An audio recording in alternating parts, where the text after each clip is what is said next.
¿Qué tal? Buenas noches, soy Rodrigo Jiménez Solomón. Bienvenidos a Ciudad 25. Vamos a hacer un análisis político, a platicar de qué está sucediendo en esta gran metrópoli, en la Ciudad de México, porque llevamos para medio año del cambio de gobierno, donde llegó esta inmensa mayoría de la ola de Morena a gobernar no solo la ciudad, sino la mayoría de las alcaldías, el Congreso de la Ciudad de México, la Cámara de Diputados Federal, la Cámara de Senadores, la Presidencia de la República, todos con una gran representación de los morenistas de la Ciudad de México. Y la gran pregunta es, ¿y dónde está la oposición? Por más pequeña que sea, en el terreno político, en el debate político, no importan los números de votos cuando se trata de conquistar mensaje. Y me acompaña hoy, y agradezco que esté conmigo, Claudio Flores Tomás, gran analista político, para platicar de este tema. Bienvenido, Claudio.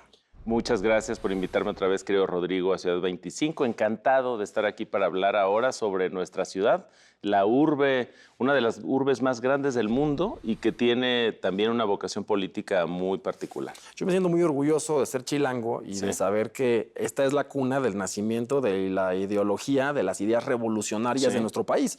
Se vivió en distintas épocas, en distintos siglos. Aquí nació también la cuna de la izquierda de nuestro país, lo que hoy gobierna nuestro país, Morena, que viene de una corriente perredista, antes que formaba parte del PRI postrevolucionario, y que fue una pugna muy fuerte al pasar de las décadas. Incluso hubo sacrificios de vidas, se perdieron vidas para lograr conquistar esta oposición que hoy gobierna. Y hoy la tortilla dio vuelta. Y son el grupo hegemónico. Y son el grupo hegemónico. ¿Qué tal? ¿Qué cosas nos regala la historia, Rodrigo, en el sentido de ver nuestra ciudad, que bien lo indicas, más o menos 1 de cada 4 mexicanos, 1 de cada 5 mexicanos y mexicanas viven en esta ciudad el día de hoy? Ese es el peso que tiene. La Ciudad de México siempre prefigura, como que adelanta el cambio de lo que viene. Primero suceden los cambios en la Ciudad de México y luego que se expande al resto del país. Lo podemos ver en temas de la transición hacia opciones políticas de izquierda, pero también en agendas, digamos, de vanguardia, como el tema de la interrupción legal del embarazo, como la libertad para el tema de, por ejemplo, el consumo de marihuana en ciertas zonas que ya son como el Metro Hidalgo, la Estela de Luz, que ya son como zonas tomadas afuera del Senado. Es decir, la ciudad tiene una vocación de vanguardia y me parece que, lo dices bien, empezó el cambio de la izquierda. La izquierda empezó a crecer, sobre todo en la Ciudad de México. Creo que además esto conecta con los movimientos urbanos guerrilleros por ahí que teníamos en los 70. Los primeros, digamos, brotes que nos espantaron a nivel nacional hace muchas décadas se dieron en la Ciudad de México con algunos, digamos, eventos de guerrilla o de guerrilla urbana.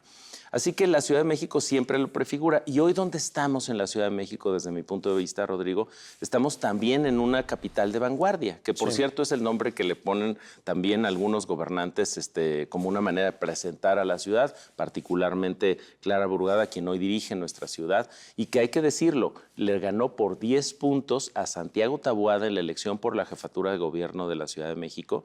Es decir, no la diferencia de 30 puntos que tuvo la presidenta Claudia Sheinbaum en la elección federal, que fue concurrente, donde a nivel nacional gana con una diferencia brutal de 30 puntos, pero en la Ciudad de México la ventaja no es tan grande. Sí, una tercera parte de esa diferencia. Exacto. Entonces eso nos habla de que la ciudad es más competitiva, la ciudad es más crítica, la ciudad tiene un conjunto de ciudadanas y ciudadanos mucho más informadas y preocupadas y preocupados por lo que sucede en su ciudad. Me parece que la ciudad también es un lugar de manifestaciones, de marchas, de expresión de luchas que no son solo de la ciudad, sino también son nacionales. Aquí se manifiestan agricultores, campesinos, transportistas, pescadores, es decir, producciones que están o ámbitos productivos que están en otra parte del país. Aquí es donde suceden. Somos un país centralista y me parece que lo que vamos a ver en esta ciudad es justamente un reflejo, digamos, un epifenómeno, diríamos, en ciencias sociales, un fenómeno que depende de lo que está sucediendo a nivel global en términos de polarización, radicalización de las opiniones políticas y también un hambre desde la ciudadanía de algo que sea distinto en lo político. Por supuesto. ¿No? Mira, y parte es una idea muy interesante. Es cierto, lo que sucede en la Ciudad de México resuena en Yucatán y en Sonora. Sí. Es la caja de resonancia nacional. Y no sé si estás de acuerdo conmigo, pero la Ciudad de México es la ciudad más avanzada en términos ideológicos y de convivencia de todo el país. Lo ha sido siempre, sí somos centralistas. Pero mencionas casos europeos. Francia está tendiendo a la derecha. Sí. En Alemania acaba de ganar la derecha, en Alemania. En Alemania, que fue el líder liberal de Europa, como es la historia, ¿no? De las últimas décadas. Socialdemocracia, digamos. Ahora dijo, vamos a la derecha. Sí. En Estados Unidos gana el presidente Donald Trump con un discurso absolutamente de radical. derecha. Sí. Radical. Y en nuestro país y en la ciudad está la izquierda y también se está radicalizando el discurso. Pero la oposición en nuestra ciudad, ¿dónde está? Tienen propuestas tan vagas y tan ridículas como decir, cambiémosle de nombre al país. Sí. ¿Y dónde está la fuerza de este argumento? Lo atractivo, porque es cierto, la Ciudad de México alterna, pero también ideológicamente. Sí. Vamos a buscar eso como ciudadanía, cuál es el discurso atractivo. ¿Crees que veamos en los próximos años una derecha o partidos políticos nacientes con un discurso más radical? Yo creo que la transición, digamos, de ofertas políticas es algo que la historia nos ha demostrado que puede tardarse en dictaduras, por ejemplo, pero al final sucede. Es decir, por ahí hay quien dice que los seres humanos vivimos entre sistemas pendulares y pendulamos de opciones de superizquierda a opciones de superderecha y vamos de regreso una y otra vez. Y en ese sentido yo sí creo que va a venir un tiempo donde el desgaste del ejercicio del poder pues les va a arrebatar la autoridad. Ya estamos viendo un poco cuáles son estos, debilidades que tiene el gobierno que tenemos hoy, que están en materia sobre todo de seguridad, corrupción, o sea, temas que le siguen doliendo a la ciudadanía, a pesar de que tienen arriba nacional de 80% de aprobación la presidenta Claudia Sheinbaum, según una encuesta recientemente publicada. ¿Qué vamos a ver, me parece, en la ciudad? La necesidad de una oposición que tenga una nueva propuesta de valor. Claro. Creo que vamos a tener más altisonancia política, porque si hoy eres un político o un partido político o una candidata, digamos, de algún partido, y tienes un discurso mesurado, racional, civilizado, ¿no? Educado, nadie te va a hacer caso. O sea, el deber ser El deber ser ya no pega. Lo que pega es la altisonancia, el radicalismo, las ideas locas. Miremos hacia Estados Unidos, miremos a Francia, Alemania, que lo mencionabas hace un momento, Rodrigo. Lo que está pegando son opciones que rompen esa barrera que ya pusimos muchas ciudadanas y ciudadanos hacia el tema político. Cuando vemos un spot político, cuando están hablando de política, muchas personas deciden desconectarse de ese discurso. Y lo que estamos viendo hoy es que son políticos tipo Trump, ¿no? Políticos altisonantes, tipo Milei en Argentina, ¿no? Que tienen una clara carga simbólica poderosa. El caso de Milei como el león argentino, y todo su código es de un león, ¿no? Sí.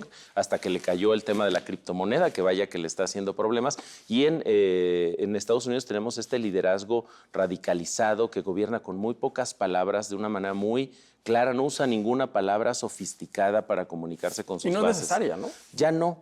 Entonces hoy lo que vamos a ver, me parece, es que mientras la oposición no logre redirigir su discurso y conectarlo con lo que hoy están ciudadanas y ciudadanos demandando, vamos a tener una oposición testimonial. Hoy la oposición a nivel nacional no tiene votos ni siquiera para impugnar una controversia constitucional, para meter una controversia constitucional, digo, respecto a alguna reforma constitucional. Claro. Entonces, su papel es solo comunicacional, y el problema, Rodrigo, es que no están haciendo con ese ámbito, el estrictamente comunicacional, porque los votos no les alcanzan para nada, algo valioso para constituirse como una oposición que atraiga la atención de los ciudadanos. Y sobre todo, diría yo, Rodrigo, que consolide una serie de molestias y agravios que tienen algunos segmentos de ciudadanos y logren unir, digamos, una oposición medianamente consistente. Morena tiene una oposición a la medida. Sí. Hay que decirlo como es. Y ahora que ya se vale hablar a toro pasado, sin filias ni fobias políticas, la candidata que tuvo la oposición a nivel nacional, que fue Xóchitl Gálvez, que su perfil era un perfil más pegado a la izquierda que a la derecha. Sí, justo por eso la eligieron. No funcionó. ¿No? La gente dijo, pues yo, si me quiero identificar con la izquierda, pues me voy con la izquierda. Y es cierto lo que tú dices. Y mira, a mí me llama mucho la atención el caso de Francia, donde la comunidad LGBT de Francia está más pegada ahora a la derecha. Y eso te deja ver algo bien interesante. Por el tema migratorio. Todas las personas Sí. somos liberales en algunas cosas y conservadoras en otras. Eso quiere decir que nuestro atractivo puede voltear, nuestra atracción puede voltear a ver de pronto algo conservador y algo liberal. Depende del discurso que te atrapa. Sí.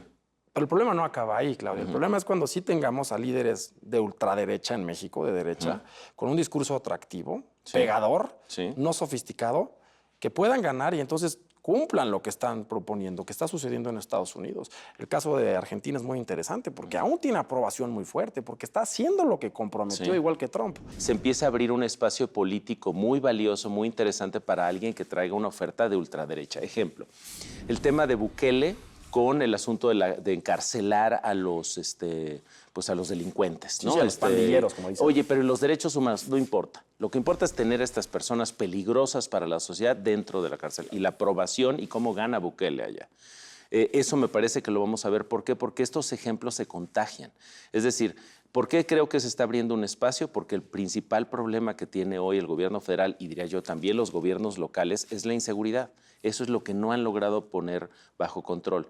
Y además el nivel de inseguridad y los casos están tan brutales que de repente vemos asuntos que ilustran la descomposición, Rodrigo, como este caso terrible de un par de niños que pues se comen un pan, niños en situación de calle, y un pan envenenado porque el municipio pensó que era buena idea poner pan envenenado para bajar la población de perros, digamos, en callejeros, ¿no? Estos eventos ya no nos mueven, ¿no? Es decir, pasa como una nota más de los muertos o de los asesinados o de la extorsión o tal. Sí, y en ese sentido lo que nos queda a las y los mexicanos es este tema casi, diría yo, cuasi religioso de decir, oye, te vas con cuidado, me llamas cuando llegues, ¿no? Es decir, estas frases que ya se volvieron como totalmente cotidianas e integradas en nuestro discurso que ilustran el miedo que sentimos, la incertidumbre que sentimos para salir a la calle. Eso abre un espacio para alguien que llegue a decir, aquí se necesita mano dura, lo que se necesita es meter a los delincuentes a la cárcel y no aliarse con ellos, porque, ojo, el componente, digamos, de esta digamos, discurso o esta nota que ha salido sobre la alianza del partido en el poder Morena con la delincuencia organizada le afecta en términos de narrativa. Y en ese relato, si hay un hueco donde dicen, oye, ellos están aliados con los delincuentes, yo te propongo meter a los delincuentes a la cárcel y adiós sus derechos humanos, eso puede ser muy popular en una población que tiene miedo sistemático. Y representa una necesidad. Usabas el caso de Bukele. Por Bukele votan liberales y conservadores. Todos. Es muy fácil. Es decir, sí. Es que a mí no me importa si estás a favor de... Y temas muy álgidos, como el consumo legal de las drogas o el aborto o el matrimonio igualitario. No, a ver, espérame. Los criminales al bote. Sí, y además las imágenes. Ahí, Rodrigo, creo que hay un componente brutal, es decir, lo que sabemos de esas cárceles y cómo están esos, digamos, esas personas, presuntos delincuentes, ¿no? Y el hecho de que estén pagando simbólicamente lo que hicieron, o sea, que estén en esas condiciones. Las personas ven esas imágenes y sienten como que eso sí es justicia, ¿no? Es decir, por fin ese asaltante, violador, secuestrador, etcétera, va a enfrentarse a la horma, digamos, de su zapato. Estamos haciendo ultras en la Ciudad de México. Pero los ciudadanos también. Sí, claro. ¿No? Cabe en estos momentos la mesura y la cordura para elegir, querido Claudio. Pues muchas gracias por acompañarnos. Un placer estar aquí contigo, querido Rodrigo. Un gustazo.